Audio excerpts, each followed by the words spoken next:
Okay, good evening everyone. For those of you who don't know me, my name is Jonathan Wright. I'm a lecturer in history at Maynooth University, and I'm a member, a recently joined member of the editorial board of the Towns Atlas. I joined it last year. It's a great pleasure both to have joined it and to be here in person at this year's IHTA seminar. So I've been told we have to keep sharply to time for this session. So without further ado, I'd like to introduce our speaker for this evening's plenary.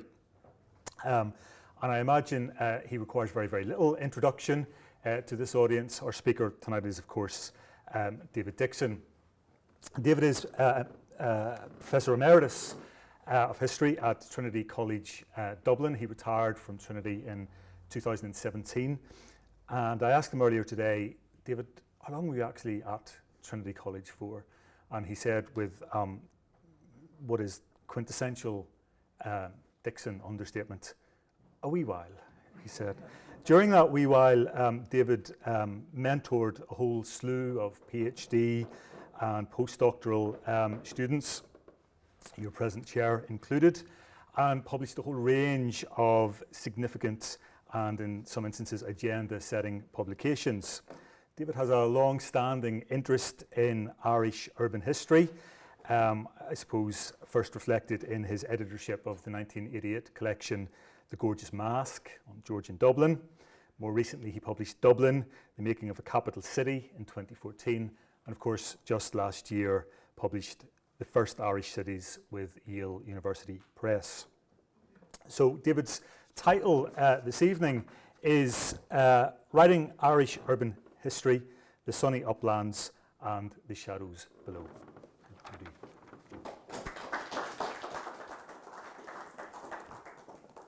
Thank you very much. And I know it's late at the evening, and I'm very grateful to be have the graveyard slot, and I shall try to be a reasonably good timekeeper, but I am sure that I will be kept in order if I slip. But really, I've enjoyed very much our sessions today, and I'm sort of standing back a little bit. I wasn't quite sure what I should do when invited to talk at the end of this conference, but I'm sort of standing a little bit back and sort of moving around a little bit.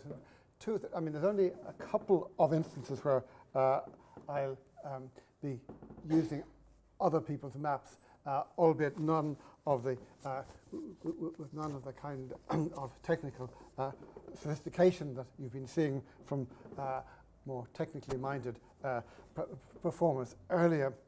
But I'm very grateful to have this occasion this evening to sort of close things, not to square off, but rather to round off the day.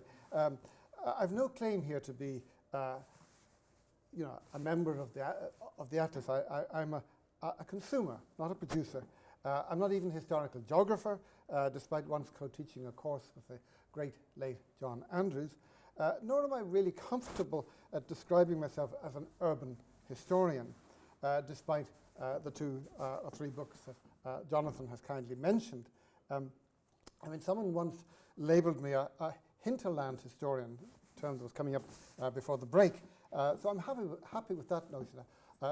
Somebody who explores the relationships between town and countryside in the wider context of Ireland's role in the imperial empires of the 17th, 18th, early 19th centuries. So as a consumer of atlases and maps, let me just take this opportunity to register my debt to the IHTA and all who sailed under the flag in the last 40-odd years. An incredible commitment of labour and skill, and I suspect eyesight, which the rest of us should not ever take for granted. But in saying that, I also want to slip in, perhaps slightly mischievously, a salute to those other Atlas projects, notably those emanating from Cork, which, apart from being commercially successful, have helped to create something of a kind of cartographic literacy among a much wider readership. Now, for urban history, the Cork series of great, literally heavy atlases, the Atlas of Cork City is particularly noteworthy, and it will, of course, soon be complemented by the Town's Atlas for Cork, the Cork Fascicle, which I hope will be out within the next year or so. But mentioning Cork or Dublin, Kilkenny, Armagh, that's a kind of cue to really record what, for those of us working in the 18th century at least, is a much older debt to really the first rigorous cartographer to work on Irish soil. The great Huguenot Jean Roch, the manifestation of what I think we could call the cartographic enlightenment. I mean, how much poorer our knowledge of the 18th century takeoff of Irish cities and big towns would have been had he and the team with him not been working here for 5 or 6 years. How fortunate that his very best, most detailed and elegant maps are indeed the exact survey of Dublin, which, if you've got magnificent eyesight, you'll see were available there on this sheet from about 1761 for 1 guinea. The most, I think, expensive maps on that very long list. Now, many of the maps that were associated with Roch were indeed developed from other surveyors' work, but the work that he did on the Irish cities and many of the English ones were indeed from his team. But really the point I'm saying is that Roch's work isn't just remarkable, it actually changes the challenge for studying 18th century Irish cities. And you've got obviously then Scala and Stewart and Waterford and others who are in the tradition. But I mean, of course, there are many other cartographers, surveyors who are innovating in the following generation or two, who got their hands dirty in the Irish streets and lanes, culminating, of course, with the pioneers of the Ordnance Survey, Thomas Colby et al., whose industry, nearly 200 years ago now, is in this digital age really likely to have a greater public impact than ever before. And there's a point also to be made, I think, about the Roch maps. Very few people who were contemporary of Roch saw these maps. I mean, these are very much production for an elite taste, and it's only now in the age of digitization suddenly anybody can get access to this material thanks to the Atlas and other means, and the dividends will go on. So I suppose I'm saying in the hypothetical gallery of cartographic heroes, our Town Atlas editors, past and present, will be there, but they'll have to share space with several remarkably illustrious forebears. But I think for urban history at least, Jean Roch should be at the center of that gallery of fame. And I just, as somebody who uses maps in a sort of kind of unthinking way, I just feel that the work that's gone into them is something that really we have to record when we can get the opportunity. Now, as to my title, let me explain it in 2 ways. As a child in an old drafty country rectory in Donegal, I was regularly confronted in my father's study by a huge bird's eye prospect of biblical Jerusalem, the holy city on a hill, hanging there on the study wall. Now, it's been there, I think, for a very long time. But from it, I think, as a precocious brat that I was, I subconsciously assumed that the site for every great city should be up there on a hill. And after all, we weren't far from Derry, as we've been hearing about in a different context, the maiden city, most emphatically constructed on a hill. This is obviously Thomas Phillips' pre-siege prospect from the north, divided into 2 there. You see the famous windmill that was to feature so much in the siege a few years later. But we have in both those shots the cathedral at the highest point of the city. And then Thomas Sadleir in this image of early 19th century Drogheda, suggesting something similar, if perhaps flattering the dominance of St. Peter's Church of Ireland on the skyline there. Or Armagh, suggested in the wonderful naive view by Thomas Black around 1810, with the Church of Ireland cathedral in the old monastic quarter dominating the town, with the unfolding public buildings, and the Mall located in deference down towards the bottom of the hill on the right.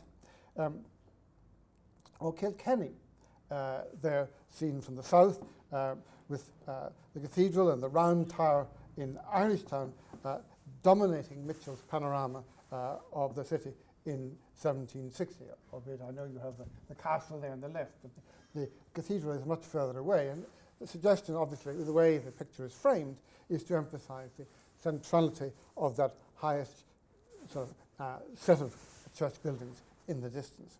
And of course, to a list like that, we could add Christ Church Cathedral here in Dublin, located at probably the highest point along the ridge of the old North town.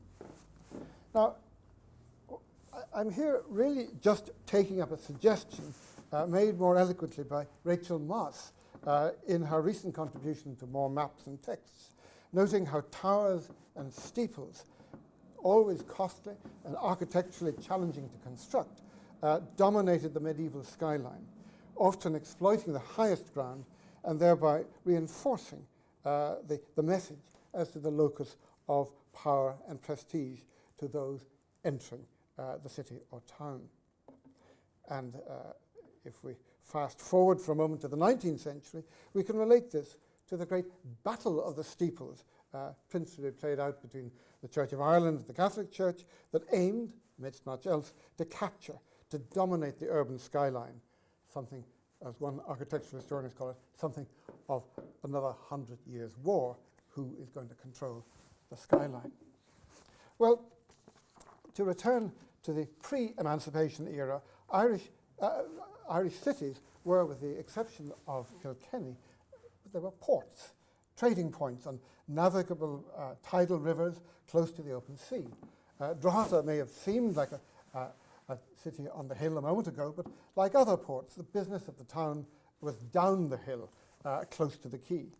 Nowhere was this more clearly the case than with Cork, always a city on the marsh.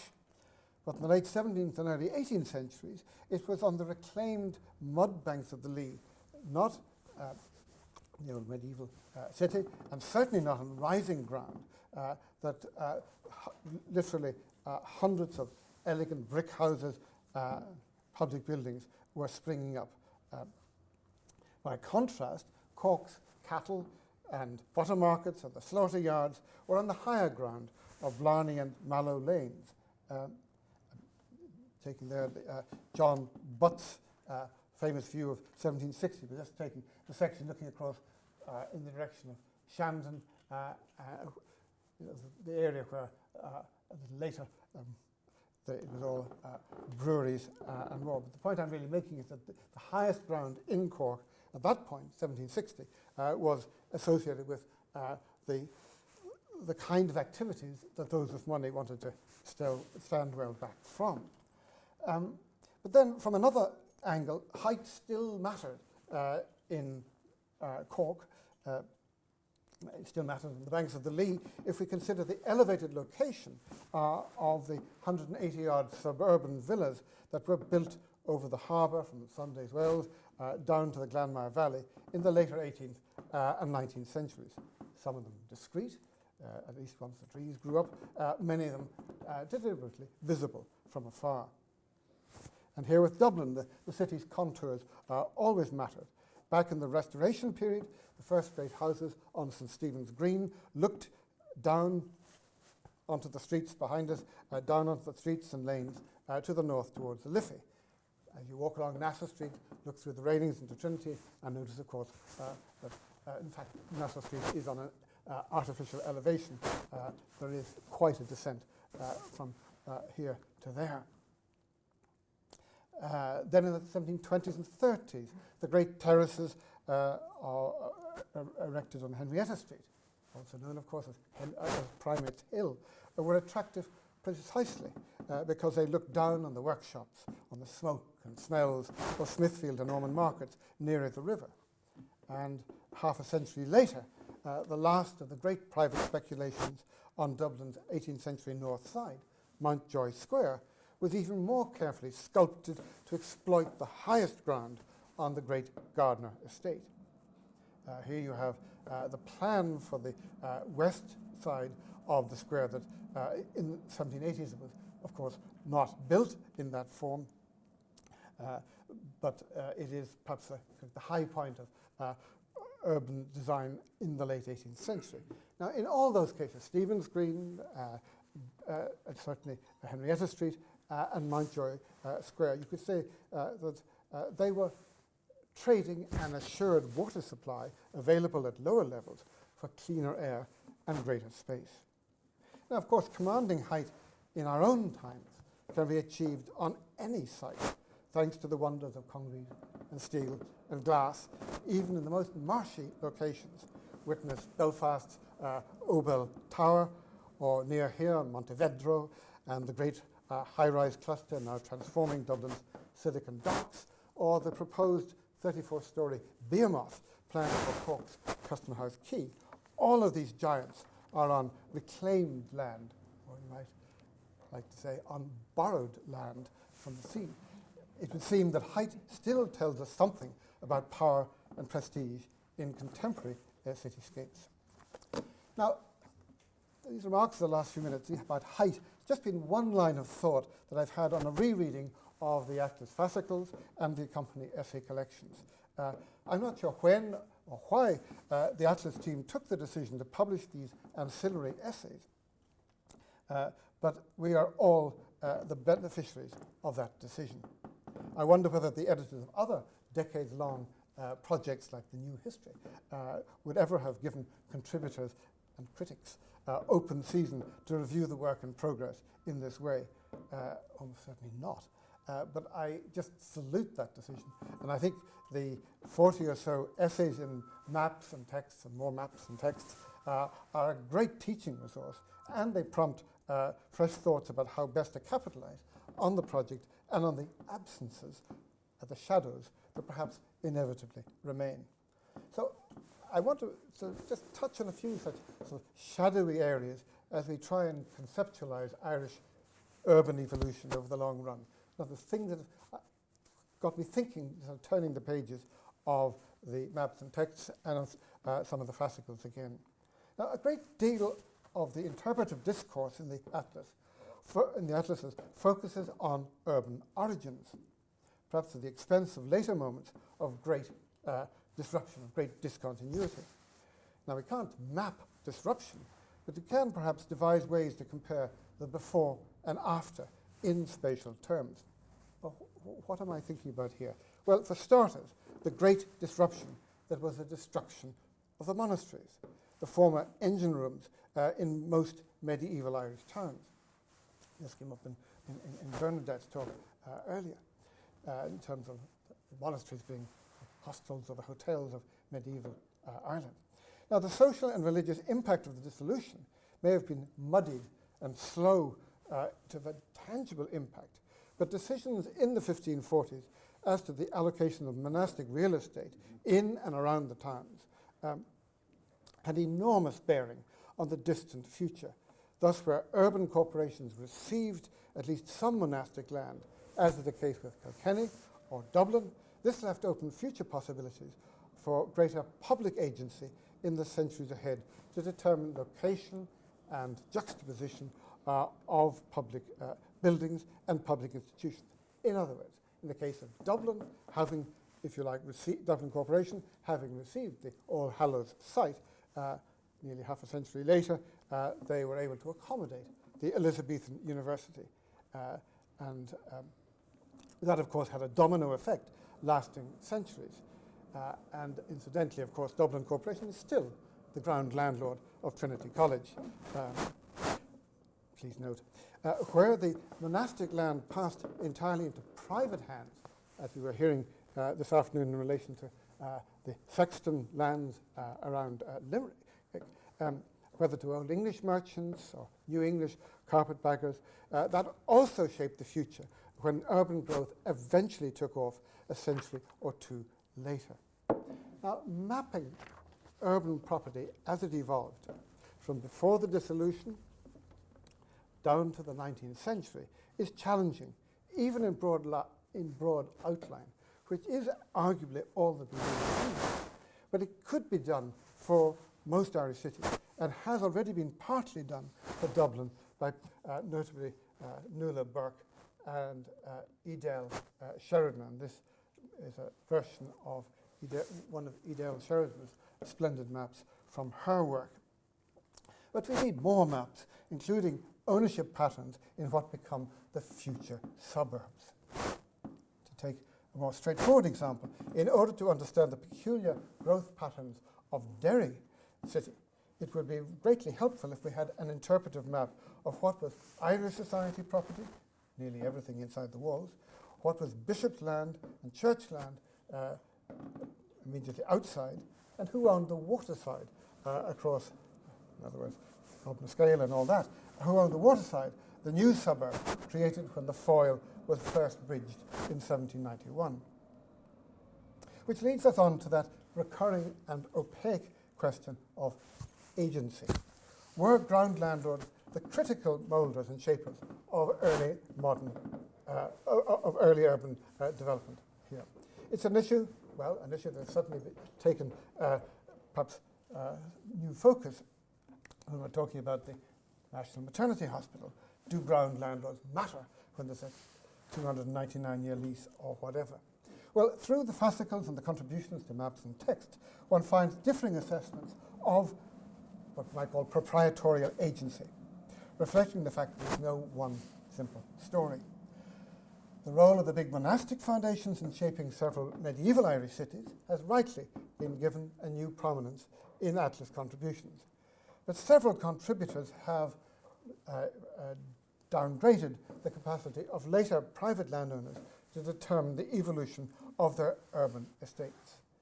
They point out that a policy of granting long building leases effectively removes the discretionary power of the ground landlord to intervene for 60 or 100 years or more.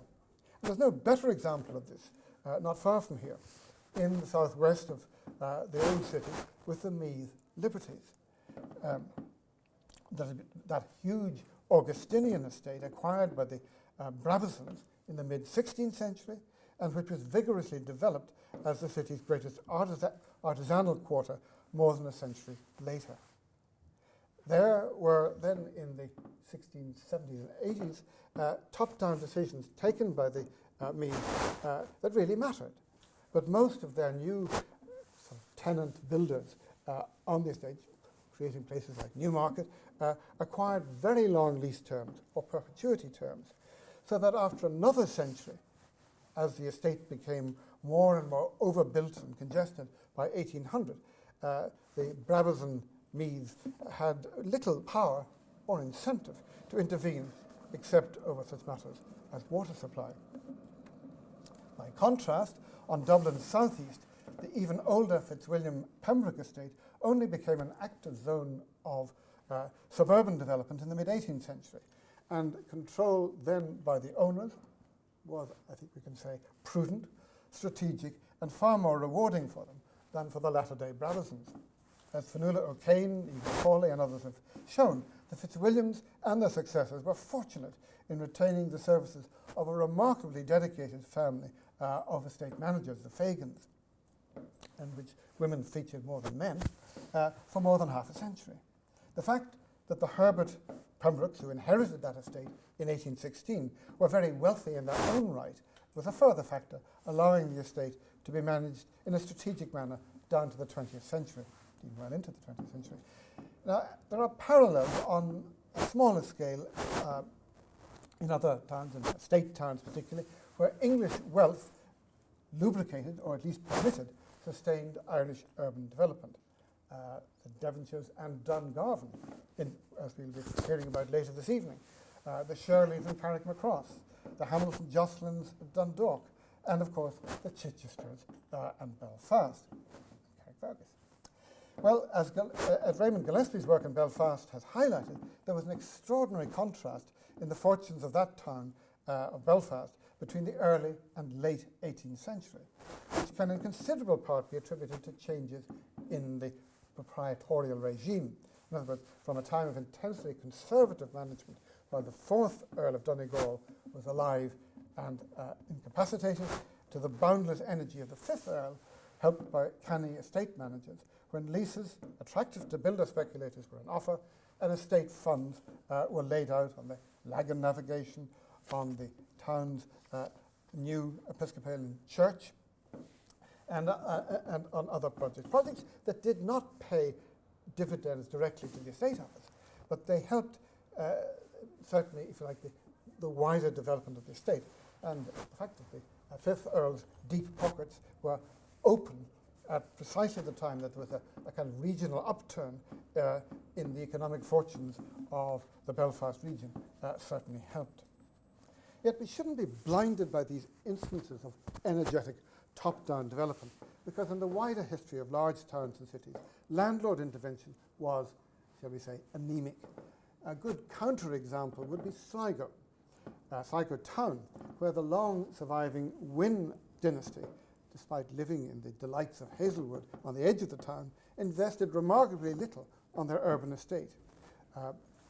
Or in other cases where landlord intervention was intense but short-lived, a moment of, you might say, disruptive activity, a few years of opportunity, like of musical chairs before the music stopped and all the leases were signed, coming perhaps at a time of momentary financial freedom for a particular member of a proprietorial family, and not to be repeated.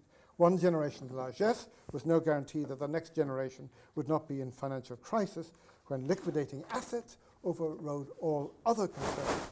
Witness the meltdown of the Donegal, the Chichesters in the early 19th century Belfast, or back here in Dublin, the near collapse of the Gardner, Mountjoy family fortunes, all, of course, empowering those on the next level down, the capitalized lessees and the tenant speculators. But insofar as some towns in their early years owed a great deal to proprietorial action, it's important to remember that in the 17th and 18th centuries, urban foundation and investment were for a very well-defined reason, to create trade and markets for the countryside around it. And it's probably, one can say similar things in terms of medieval urban initiations, were to increase the value of the catchment area around. Other motives for urban investment relating to defence or family prestige, which are often mentioned in the literature, I think were always far less important in the calculations of proprietorial developers. But let's leave aside this issue of urban proprietorship and consider some more generic disruptive moments and their aftermath common to all Irish towns.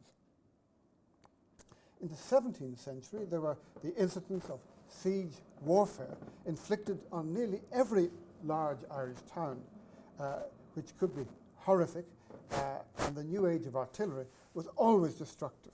And this has been very well documented in the, through the Atlas Fascicles, and Harman Murtagh's essay in Maps and Text should be required reading on defence. But there is the interesting issue of the aftermath, the process of defortification, the removal of walls and gates, the when and the why, in the course of the 18th century.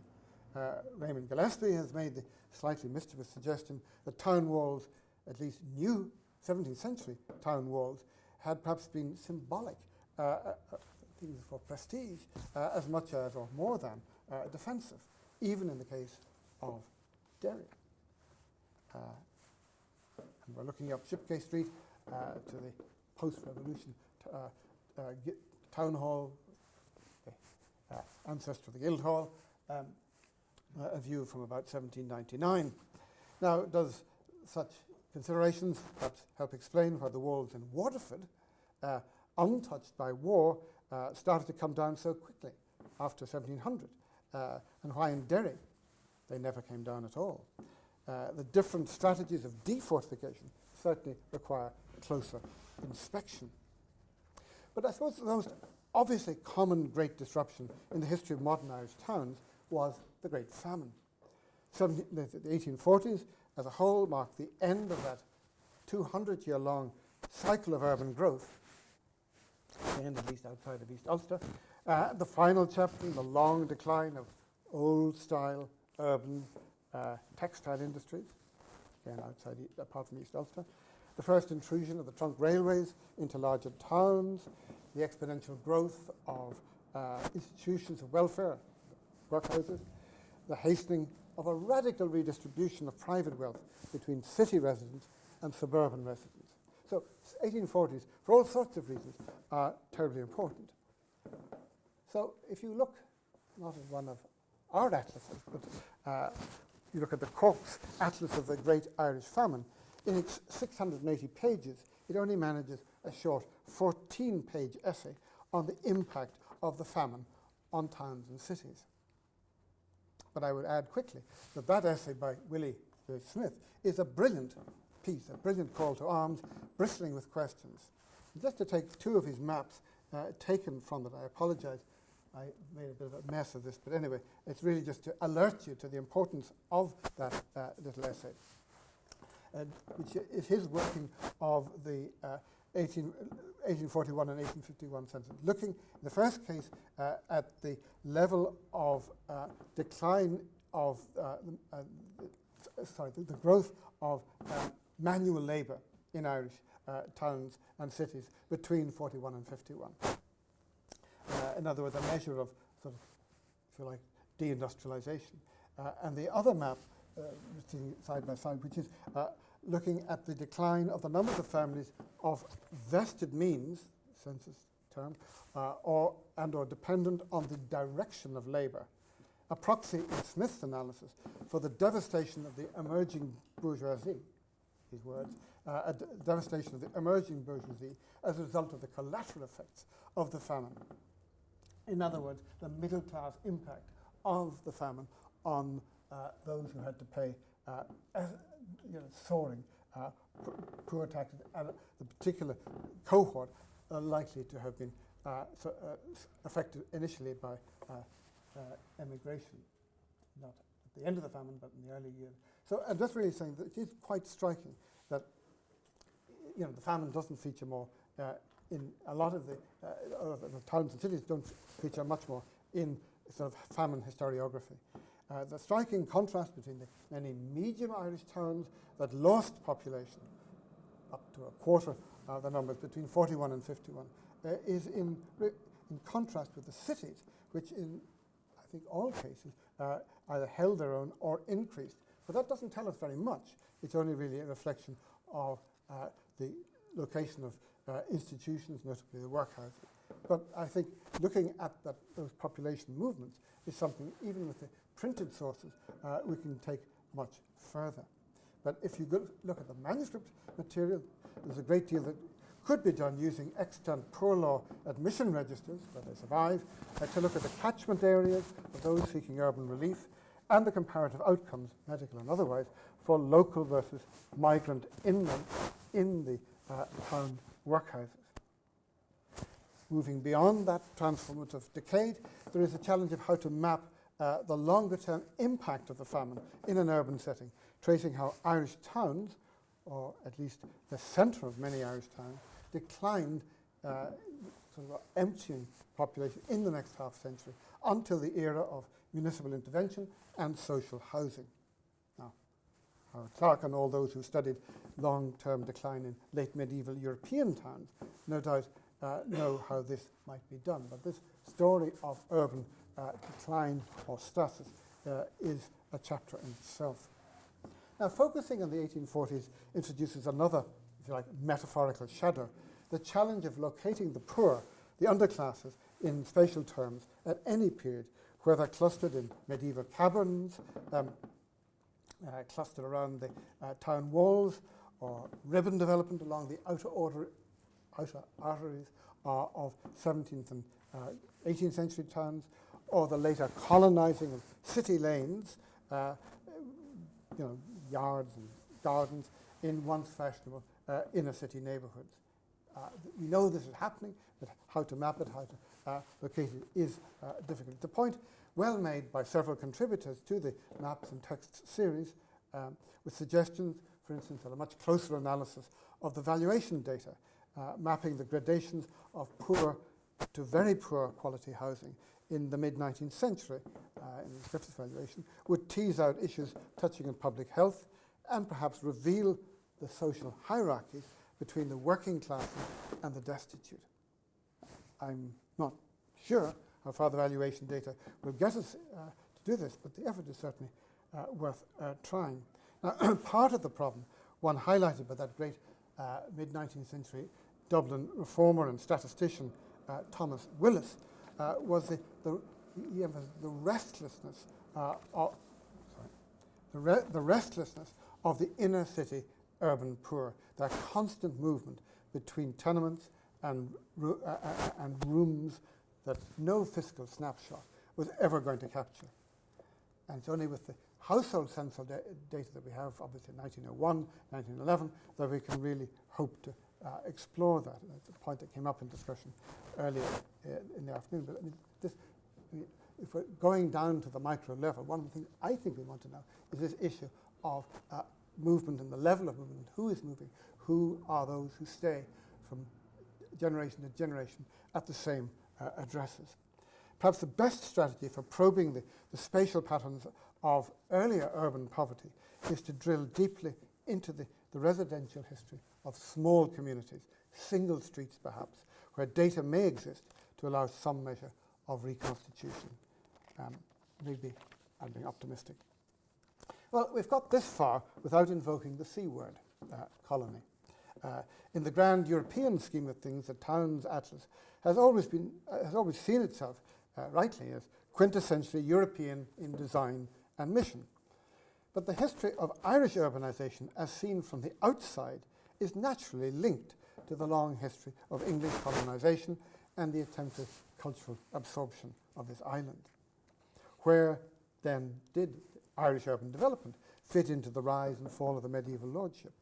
How far was early modern urbanization a function of the successful colonial control over the resources of the country? How far does the fractured bourgeoisie of Irish towns and cities in more recent centuries reflect on the ethno-religious divisions that flowed from English ascendancy in Ireland? Now, these are not my questions, or not necessarily the way I would frame the question, but they are the sort of questions that I think we are asked. And I think certainly continental specialists looking afresh at Irish urbanization might want us to make, transcontinental comparison or intercontinental comparison, I should say. So I'm not sure whether with Polish and Romanian and Czech contributors to the Atlas project, whether there's been much cross-fertilization with medieval or early modern specialists here. But it certainly seems to me, from my limited reading, that the potential is there.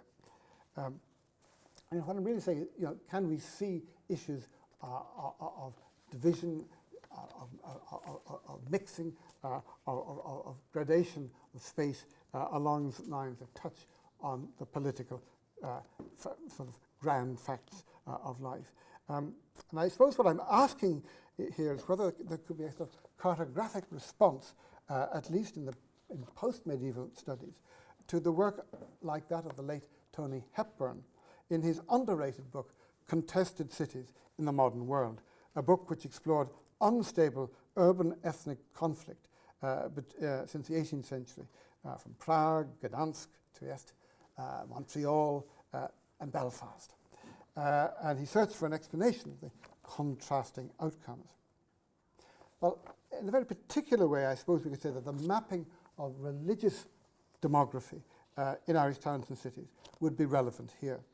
Now, identifying and measuring the levels of residential and workplace segregation are very familiar in modern American urban history, but with the exception of work on Belfast and Derry's 20th century history, there's been little enough of that done here.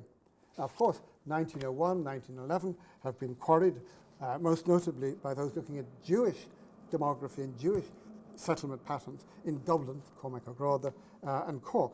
But to me, equally interesting questions go back to the 18th century and the almost invisible process of what I've called slightly awkwardly, the re-Catholicization of many Irish towns, the rising Catholic share of residents in, from a low point in the late 17th century to Catholic numerical ascendancy in most Irish towns by 1800. Now, Patrick O'Flanagan, in his contribution to the Cork Atlas, has made a brave attempt to use surname evidence from the first Cork directory in 1787 to highlight the contrast between the Protestant business character of the island parishes in central Cork, especially the streets lying east of the old walled city, and the Catholic character of the suburbs. You have to take my word for it, but essentially it's the kind of the most Protestant one, Laps Island here, and looking at the least Catholic names in the directory in Blarney and Lane and Shandon. I mean, it's a rather hazardous activity, but it's nevertheless, it was worth making.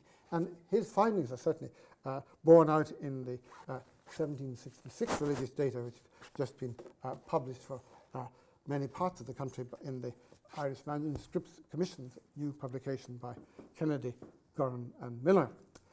Well, once again, it's probably only street-level microhistories where there are maybe rich parish data that could document how segregation, how religious mixing evolved over time. Now, my final shadow, if time allows me, is perhaps the most challenging one for the urban mapmaker, the search for ways to capture la vie en rue, the life in the street, both the perception of what we now might call the public realm, and the actuality of human movement on and through the streets and lanes. Now, one thing we can immediately get from the fascicles is information about market crosses. Market crosses offer an interesting point of departure as the symbolic centres of urban authority. Here, the famous view of Kilkenny that purports to be from the 1770s. Crosses were places of urban congregation, centres for the reading of proclamations and all that. They have a tantalising presence, as I say, through the Atlas, but a comparative study of the rise and fall of the market cross, not just an Irish phenomenon, would be valuable. Some settings, they seem to have carried religious baggage and to have been attacked by opponents of papistry post-1690.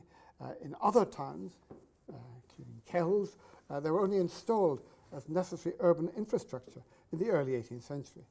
But such crosses always marked the central place in a town or city, and the spatial implications of their removal is therefore interesting.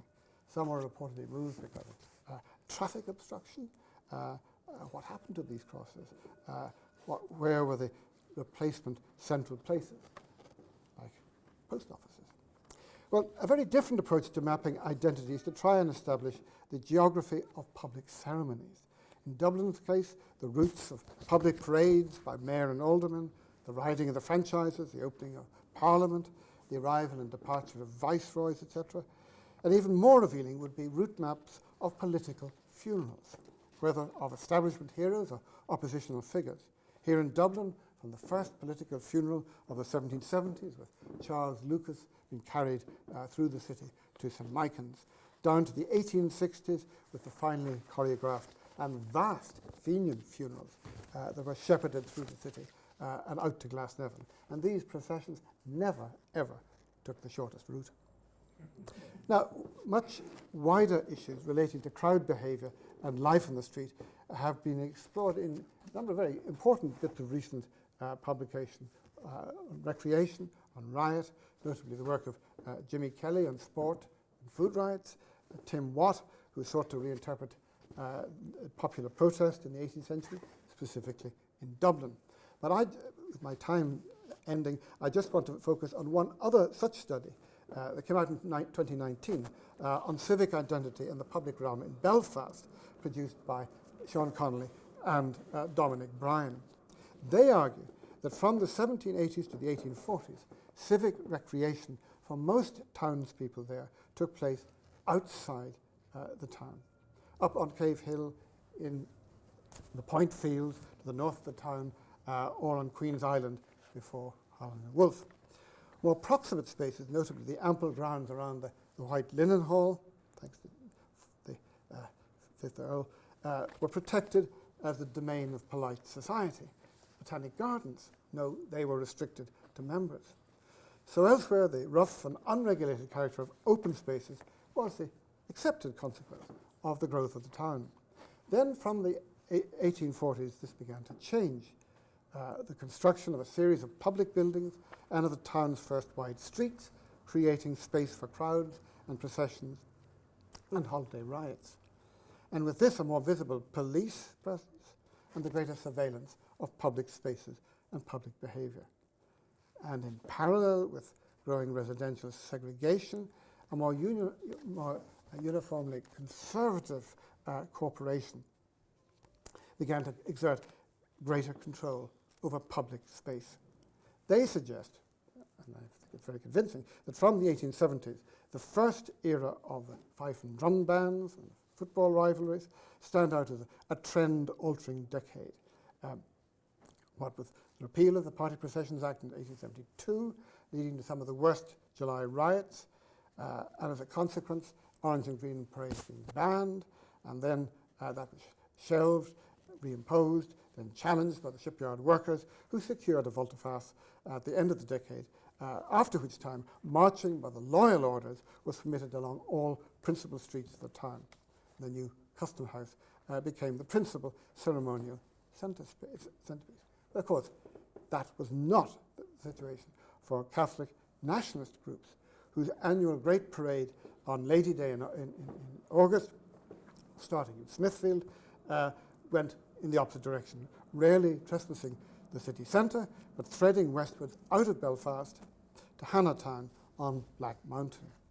The Catholic parts of Belfast were, in other words, becoming disconnected from public communal expression in the city centre, and its neighbourhoods were becoming more clearly defined. Now, such a pattern of exclusion may have occurred in religiously mixed Ulster towns elsewhere, certainly, I think, in Derry, although it's a different trajectory and timeline. But I don't think this hugely important process, giving a sort of prehistory to 20th century conflict, has been mapped even for Belfast. And I'm showing up my final image here of the Irish Constabulary in Belfast barracks in 1859. So unless the Bulkies or the Constabulary here had the services of a map maker or two to identify the shadow zones, I think we'll have to do it ourselves. Somehow I suspect they had other priorities. Thank you very much.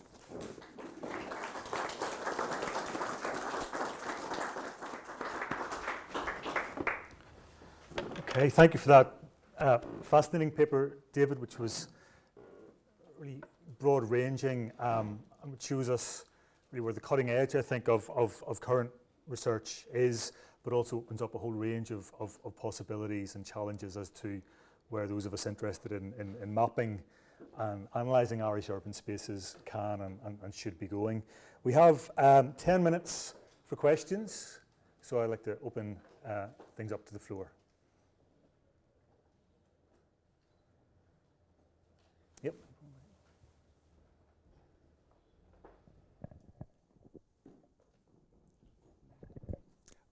Very interesting plenary essay there. I was kind of wondering, given the regular format of the Historic Towns Atlas fascicles and the fact that you have to have, like, there's map 2, there's the topography map, there's the growth map. When you mentioned the fact that would it be, how good do you think it would be if you were to have, it would differentiate chronologically in different geographical areas, but a map of the city at its height, and then a map of the city at its lowest ebb in different places. Would you think that would be an interesting kind of snapshot of different urban areas at times of strife and at times of prosperity? I would be very loath to change the template. What I do think is that with the maps and texts series and with the suburban volumes and so on, there is a chance to, open up other things and perhaps as sort of spin-offs from that produce interpretive maps that mightn't fit the general plan. I wouldn't be so I would certainly not want to change things. I think it's far more important that, we see the Cork and we see the Waterford fascicles and the other fascicles in due course without querying the pitch in any way. But I do think that because of the precedent of the essay volumes, if there's energy left and funding left and time left, I think they do serve a real purpose and open up other things. And going back to things we were talking about earlier, I mean, they are probably the way that can help reach different publics in a way that the artists themselves mightn't at first do. And I think your initial publication with Jacinta was, exactly what was required. And I just think it's a question of more, please, but life is short. Okay. Thank you, David, for taking us on a thinking tour. Would it be possible for you to say whether you think there is something special about Irish urban development if you compare it with urban development on the neighbouring island? Big question. I think it depends what era you're looking at. And I certainly wouldn't make any observation about Irish medieval urbanisation, which others in this room have done at great length and authority. But I think what in the period that I'm more familiar with, in other words, the long 18th century, I think what is striking is that the very largest cities, the very largest urban places grow much more rapidly than their pre-industrial equivalents across the way. I mean, a place like Cork outpasses Bristol. Dublin, which had been much smaller than Bristol, or Norwich, the big English cities of the 17th century, outpass. So there is, at the top end of the urban hierarchy, there is a particularly striking growth. Now, it's not necessarily a sign of health. It depends how you explain that growth. But what I think is important and interesting, one of the reviewers of my Yale book, I think, brings it up saying, how, if these big cities in the long 18th century grow to such significant size by European standards, what about the wider urban hierarchy?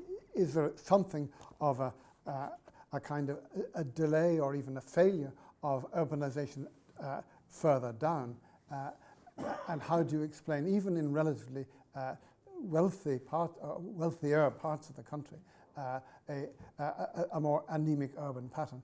I think there's more work to be done there. People like the late David Miller did some very interesting work exploring urban patterns in the pre-famine period and was arguing along those lines. In fact, one can see signs of economic weakness in the system by the pattern of urbanization. So the long way around to answering is that there is a distinctive Irish story. At one level, physically, one can see all sorts of parallels and influences and cross-influences, particularly between the largest towns and those across the Channel. And it's a subject that I think a lot more can be said about. But I think in terms of the overall urban hierarchy in the long 18th century, there is perhaps a greater argument. When we look at the 19th century, obviously the difference there is particularly stark, that if you accept the northeast and Derry and look at the pattern of Irish urban growth from the famine down to the First World War, it is broadly speaking one of stagnation or decline. And while there are parts of France, parts of Italy where you can see something similar, what's happening here is very, very unlike what you see across in England, and even more unlike Scotland, which becomes one of the most urbanized places in the 19th century world. So, as I say, it depends on the century, I think. Okay, we have time just for a few more questions.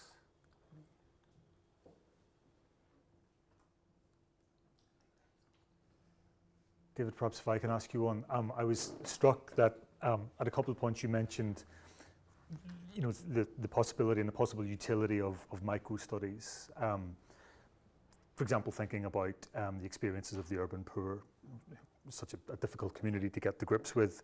We've had various papers today that focus on the micro level, but at the same time we've been grappling with these bigger questions as well. And in the last session we were thinking about, what do we do with all this information? what do we do when we have all these micro stories? How do we put that together into something bigger? Do you have any reflections on how we can make the small speak to the large when we're thinking about these issues?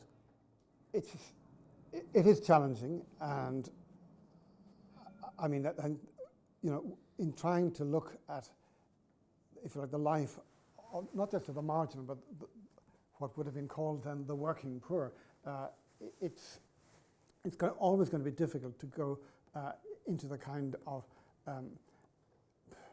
rigorous detail that one might like. I think, to take the first point there is going to be opportunities. They already have been there that I'm not aware of, sort of micro studies of street over,